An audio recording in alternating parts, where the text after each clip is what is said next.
Starting Japanese black pine as bonsai without understanding how they work can be a frustrating experience.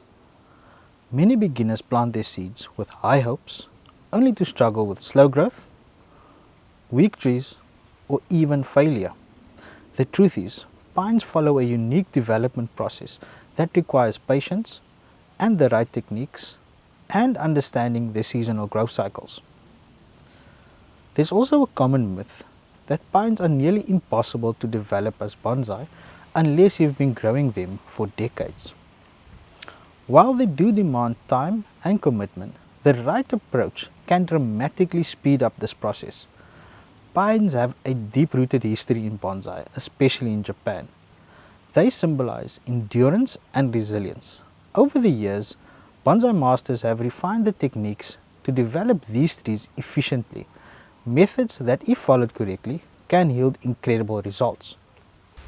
In this video, we sit down with Mark Polsen, who has dedicated years to perfecting his pine bonsai techniques. He'll take us through the step-by-step process for growing Japanese black pine from seed to refinement. Whether you're a beginner or you have struggled with pines in the past, this knowledge is knowledge you will need to succeed. And make sure you watch the video till the end, because we're announcing the winner of the 1 liter Ibatec biostimulants. You don't want to miss out on that. So sit back, relax, and enjoy the interview with Mark.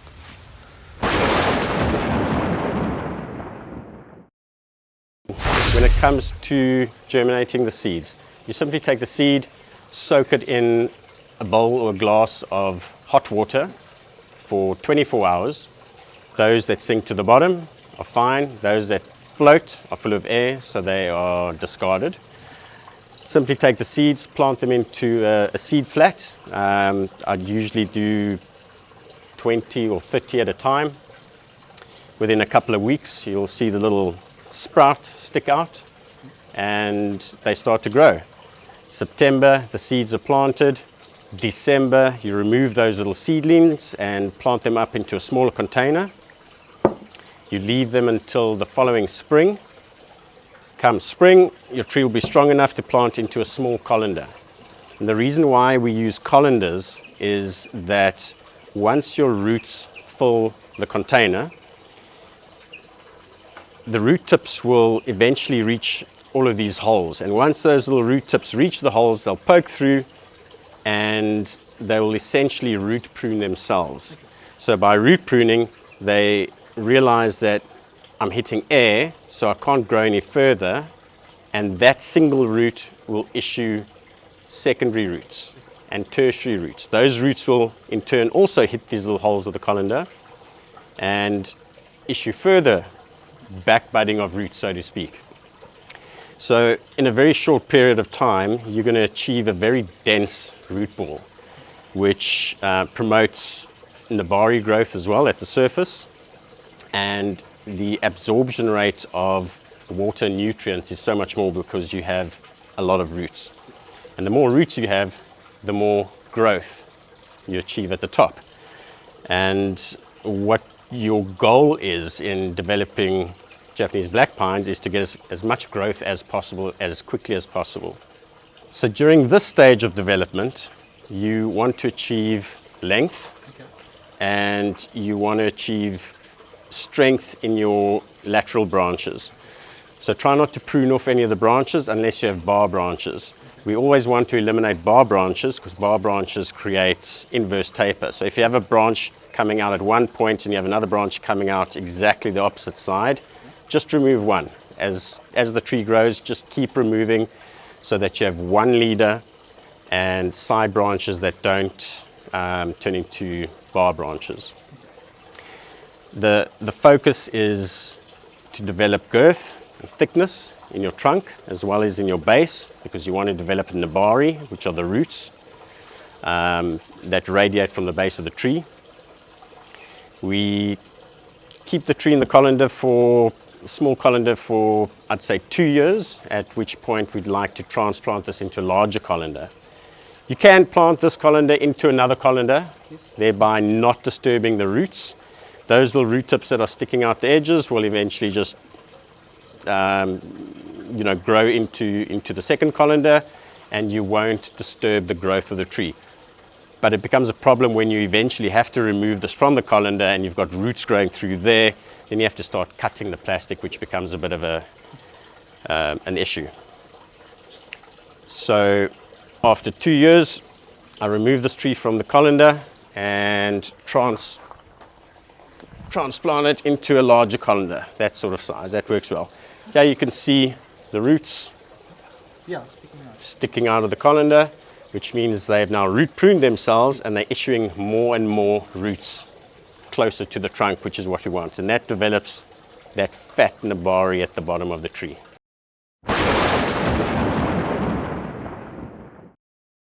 So when you repot a pine or any conifer, so pine, juniper, you never want to remove all the soil, you never want to bare root ever. So you generally have mycorrhiza growing excuse me, on the edge of the container. That's where you find the most of it. But there's always mycorrhiza within the soil that you don't even see. So a lot of people say you have to take bits of mycorrhiza and work it into the soil. You can as a fail-safe, but there will always be mycorrhiza within the soil itself. So as long as you don't remove too much soil, which you never do with pines and junipers, you're going to have mycorrhiza within that system. I've never added any extra mycorrhiza ever. It occurs naturally.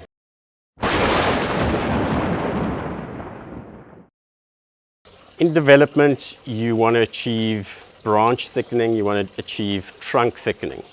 So you grow your branches out to a desired length.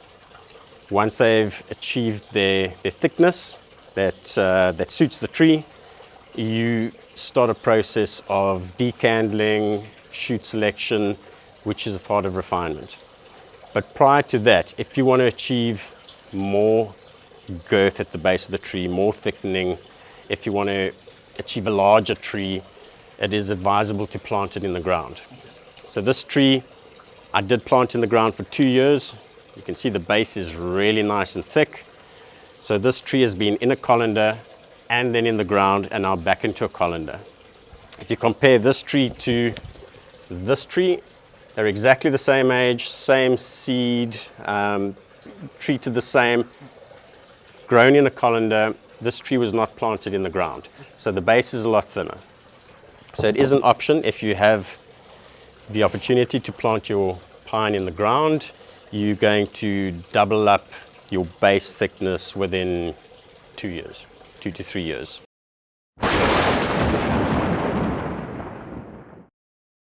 So 2 ways of doing it, and I've done both. I've taken the actual colander and just planted it in the ground for 2 years. Bring a spade, chop around it. You're chopping off the roots because these roots do escape and they do grow and they do become thick. That's the easy way. But you're going to get faster growth, better growth if you simply take the tree out of the colander, put a flat tile on the ground, put the tree on the tile, fill it in with soil, and then let it grow for 2 years. You already have a fine fibrous root system. So you're going to get 1 or 2 or 3 roots that run and become thick. You're simply going to chop them off, lift the tree out of the soil, prune the roots, and you can either go back into a colander or you can go straight into a container.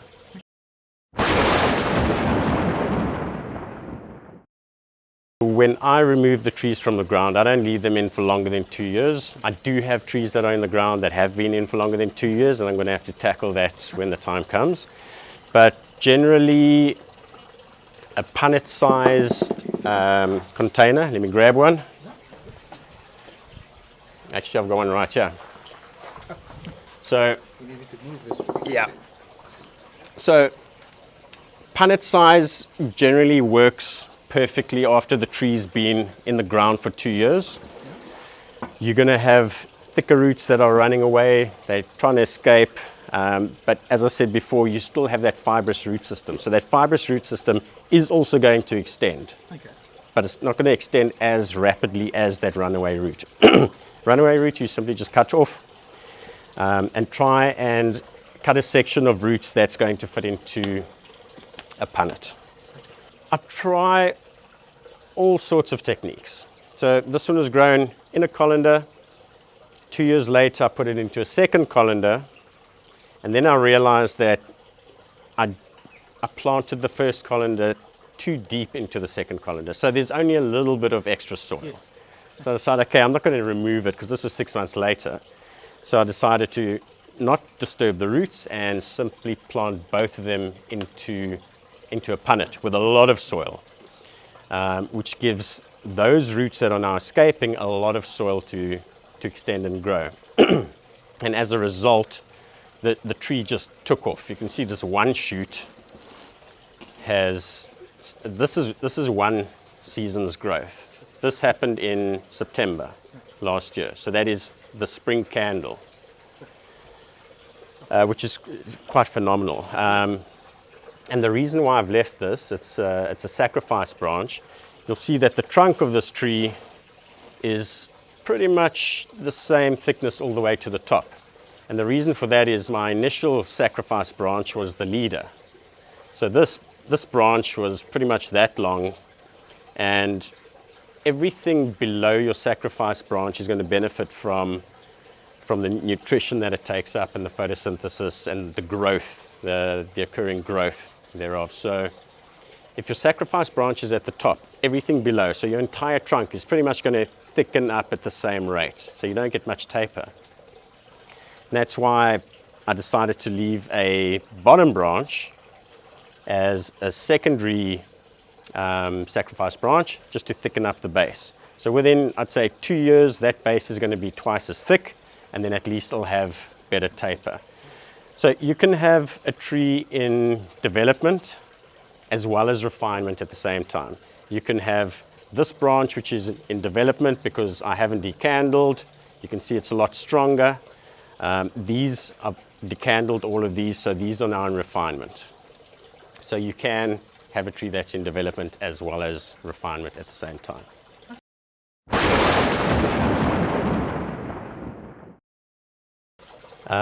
So when it comes to seedlings or planting seed, I just use a seedling mix that you buy from any nursery. Once we go to the small pot and into the colander, I use a general bonsai soil, so it's going to have a lot of organic material in it. Doesn't matter what soil mixes you use, as long as it drains well. If it retains quite a bit of moisture, you're going to get faster growth, but it's going to be coarse growth. So your needles are going to be long, your internodes are going to be long, but that doesn't matter because you're in development. You're looking for girth, you're looking for branch extension, you're looking for trunk development. So everything needs to be big, fat, and strong. When it comes to refinement, you've now achieved the base that you desire. You've got your nabari, you've got your primary branches, your secondary branches. Now you need to start refining the tree. That's when I would say look at your soil mixtures, and I use the standard 1:1:1 ratio of akadama, pumice, and lava rock. It gives you good drainage, a little bit of moisture retention, and the soil actually retains the nutrients that you feed the tree with. So if you're feeding with an organic fertilizer, that soil is going to retain some of that organic fertilizer between waterings.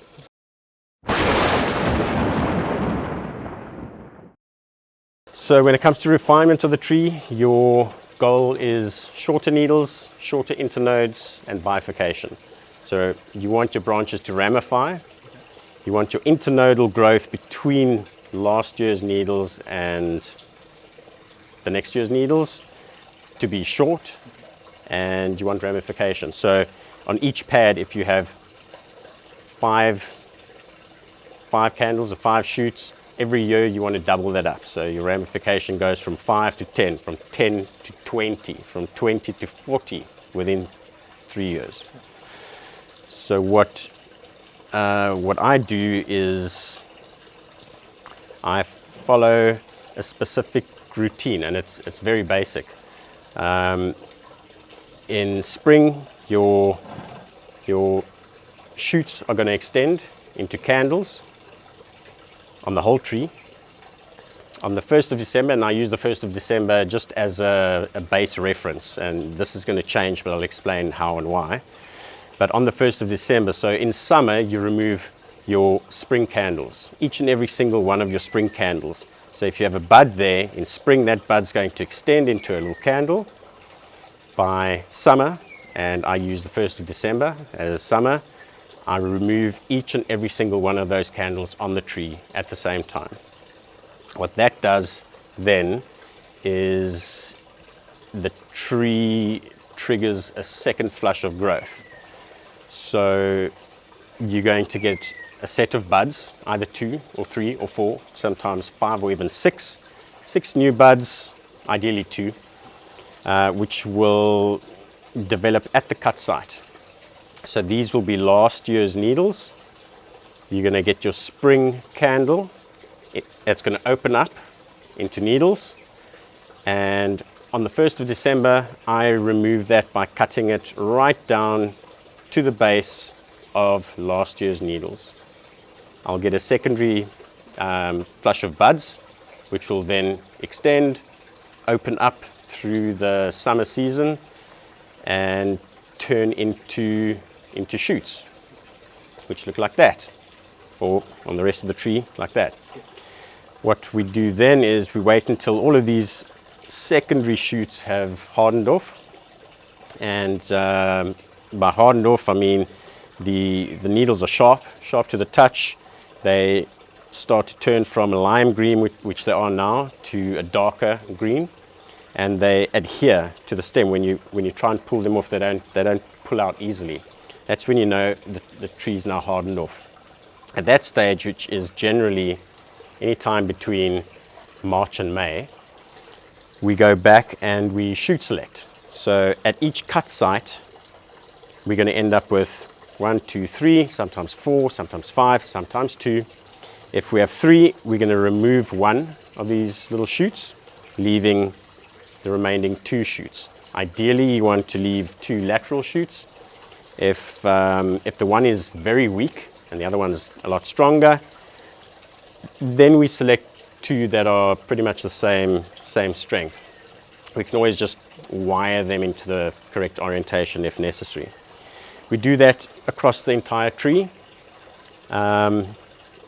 Something I didn't mention, when we decandle the tree in summer, in December, we also needle pluck.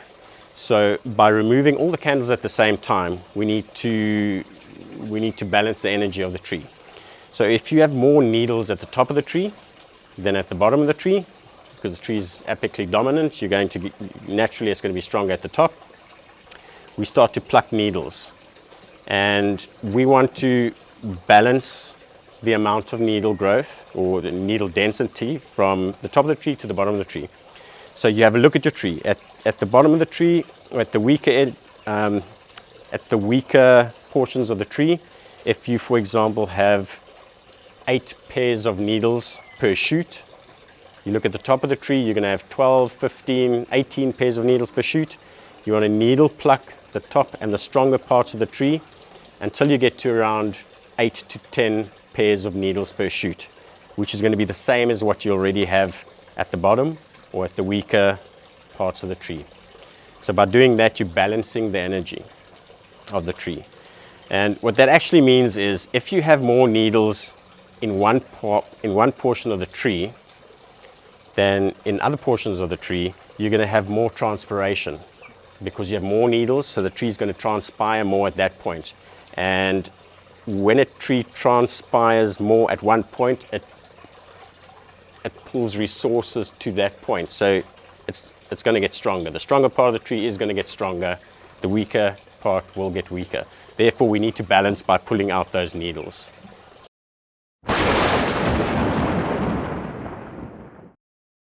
Okay, so when you're in development stage, when your tree is still in a colander or in the ground or in a punnet, for example, you're trying to develop the tree. So your aim there is to get growth. I fertilize from spring right up until winter, year round.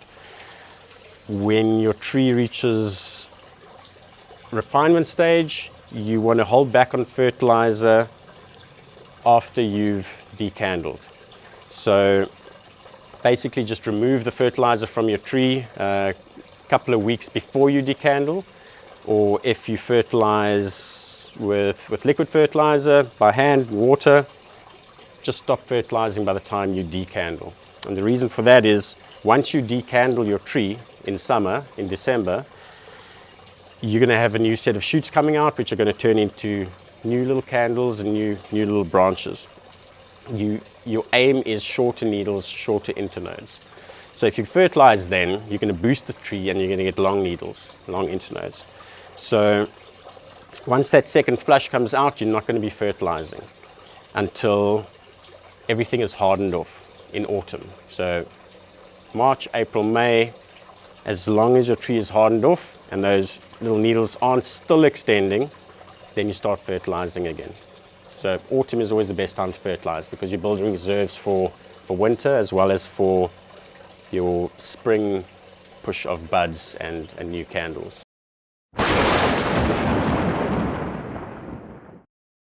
The nitrogen is the main driver for growth and extension. So it makes sense to, if you do have a fertilizer that has zero, very little nitrogen, then by all means fertilize, keep the trees healthy. So you'll see this tree, I haven't fertilized since I decandled, and the shoots are not that vibrant dark green. It doesn't look that healthy. It's got like a lime green color, and that's because I haven't been fertilizing. But as soon as I start fertilizing, now in a week or two, it starts going lush dark green. So it comes back.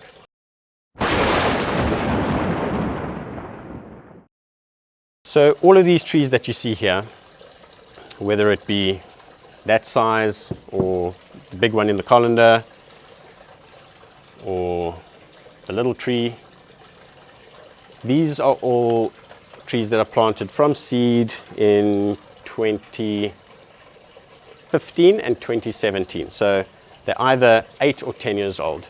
And within 10 years, you can get quite a refined tree in 10 years, which is pretty quick.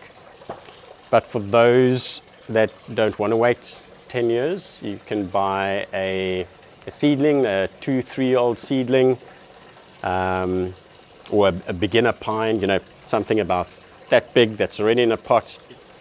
But it's not going to have this sort of refinement. It's going to have one branch here, one branch here. It'll probably have the primary branches and maybe a secondary here and there. And you can pick that up for a decent price from a bonsai nursery. From there to a refined tree that you can show is going to take you 5 years. If you apply those techniques of decandling, shoot selection, every year, within 5 years, you've got a show tree.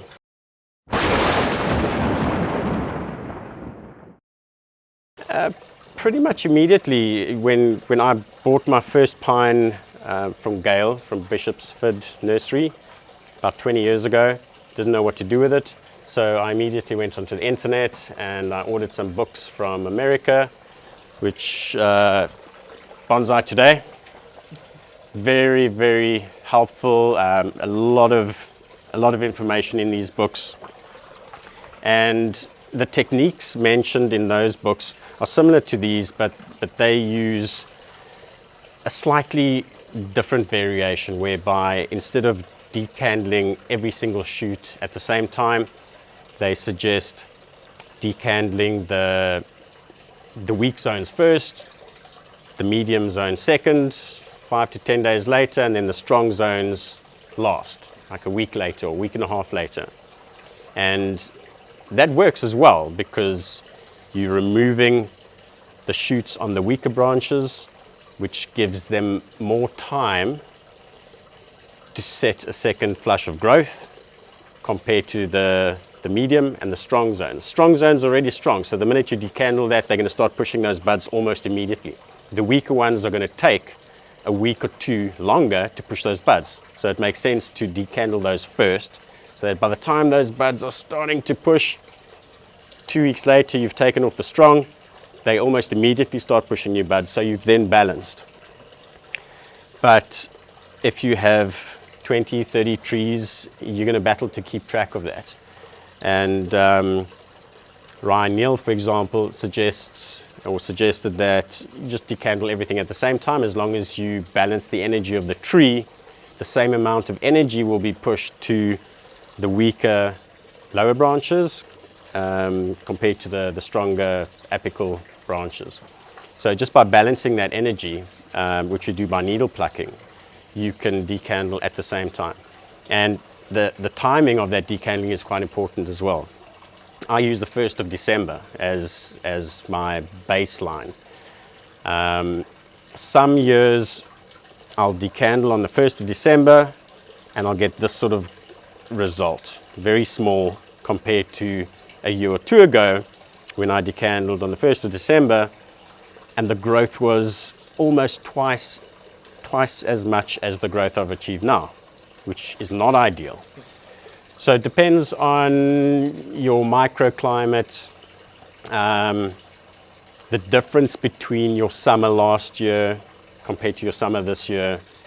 But generally in summer you decandle and I always start on the 1st. If I see that I need longer needles next year, then I will decandle 10 days earlier.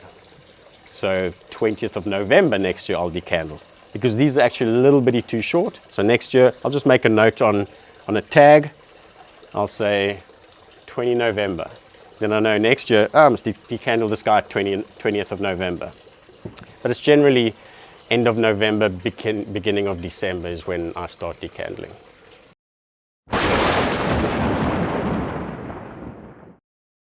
The Japanese black pine is the king of bonsai. So in my opinion, it's the best species to work with. It's the most impressive if you can develop an impressive tree. They're very expensive to purchase if you're buying a refined tree. So for a beginner to start off with a Japanese black pine is a bonus. And you don't need to start from seed. Start from seed once you have your specimen tree. Go and buy yourself a 3-4-year-old tree that's in a pot already.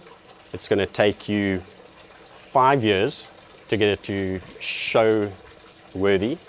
It'll take you 2 years to present it in your own bonsai club on show. But if you want to really have it refined and looking amazing, it's going to take you about 5 years, because you're going to need to do those techniques for 5 years to go from a branch with 2 shoots to 4 to 8 to 16 to 32. So that's 4 to 5 years, and you've got each pad will have 32 shoots on it. And it's very simple. You have to work on your tree twice a year. So decandle in summer and shoot select in autumn, and a little bit of needle plucking in between. That's it. So it's not a lot of work. It's not a daunting process. It's very easy and definitely worth it.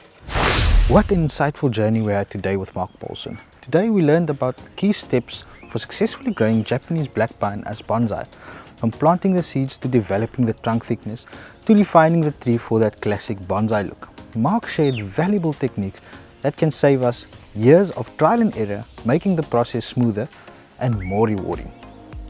Now for some exciting news. We are finally distributors of Ebatec biostimulants. While we don't have an online store yet, you can support the channel by purchasing Ebatec directly from us. Simply send your order to romano@bwrproductions.co.za and we'll get you sorted out. Now, the moment we've all been waiting for. It's time to spin the wheel and announce the winner of the 1 liter Ebatec biostimulants. Let's get it going.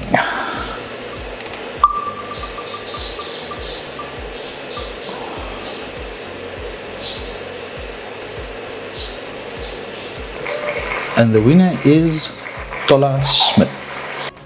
Congratulations. We'll be in touch to get your prize to you.